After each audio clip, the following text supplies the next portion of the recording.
Assalamualaikum warahmatullahi wabarakatuh. Adik-adik kelas 9 SMP, pada kesempatan kali ini kita akan mempelajari mengenai sistem reproduksi manusia. Kita akan masuk ke materi yang pertama, yaitu sistem reproduksi pada pria. Mungkin adik-adik bingung, kenapa kita harus mempelajari sistem reproduksi pria. Nah, sekarang kita lihat ya, apa sih manfaatnya kita mempelajari sistem reproduksi pria. Dengan mempelajari alat reproduksi pria, maka kita akan mengetahui struktur anatomi dan juga proses-proses fisiologi dan fungsional pada sistem reproduksi, sehingga kita akan menjaga dan juga akan tercapai kesehatan yang prima pada tubuh kita. Alat reproduksi pria dibagi menjadi dua. Yang pertama yaitu eksternal, adapun alat-alatnya yaitu yang pertama skrotum, kemudian penis. Untuk yang kedua yaitu alat reproduksi pria internal.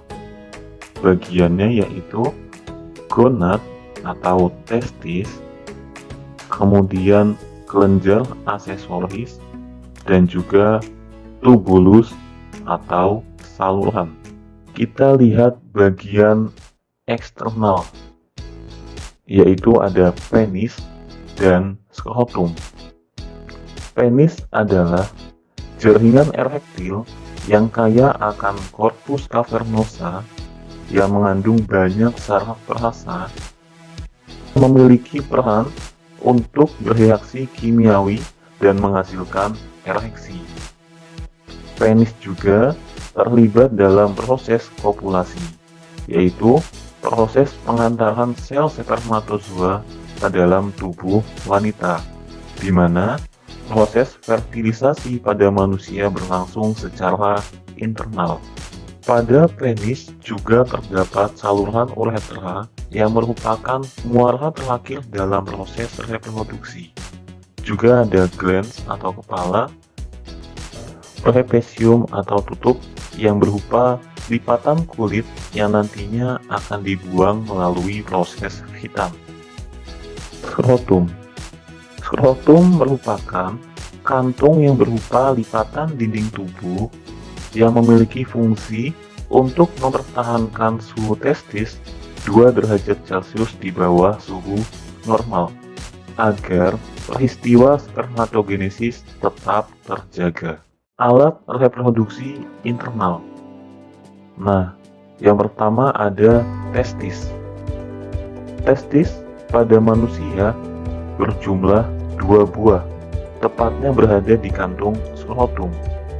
Nah, adik-adik, di dalam testis terdapat saluran panjang yang biasa disebut dengan tubulus seminiferus yang memiliki fungsi sebagai proses pembentukan sperma.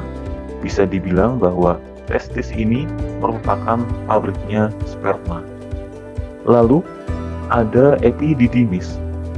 Nah, epididymis merupakan saluran bergulung-gulung yang panjang, fungsinya sebagai tempat pematangan dan juga penyimpanan sperma sementara. Lalu ada vas deferens yang merupakan saluran sperma dari epididymis menuju vesicula seminalis. Nah, kemudian kelenjar aksesoris yang memiliki fungsi sebagai tempat mengekskresikannya cairan semen. Nah, adik-adik, pada kelenjar aksesoris pria yang pertama terdapat vesicula seminalis, kemudian kelenjar prostat, kelenjar Cooper. Vesicula seminalis adalah penghasil cairan semen. 60% dari total cairan semen yang diproduksi oleh sistem reproduksi pria. Cairan semen yang terbentuk oleh vesikula seminalis memiliki bentuk yang kental, berwarna kekuningan, bersifat basah, dan juga mengandung fruktosa, enzim penggumpal, asam askorbanat, dan juga prostaglandin. Nah, adik-adik, selain sebagai penghasil cairan semen, vesikula seminalis juga merupakan kantung sperma, yaitu tempat penyimpanan sperma yang sudah matang dan siap untuk dikeluarkan. Kemudian kelenjar prostat yang nantinya akan menghasilkan cairan semen yang encer dan juga mengandung enzim anti gumpal dan juga senyawa sitrat yang nantinya akan menjadi nutrisi untuk sel sperma. Yang ketiga ada kelenjar Cooper atau kelenjar bulbu uretra. Nah, cairan yang dihasilkan akan berwarna jernih yang fungsinya sebagai penetralisir saluran uretra yang bersifat asam karena dilewati oleh urin. Adik, setelah kita mempelajari mengenai sistem reproduksi pria internal dan eksternal, di sini terdapat gambar sistem reproduksi pria tampak depan.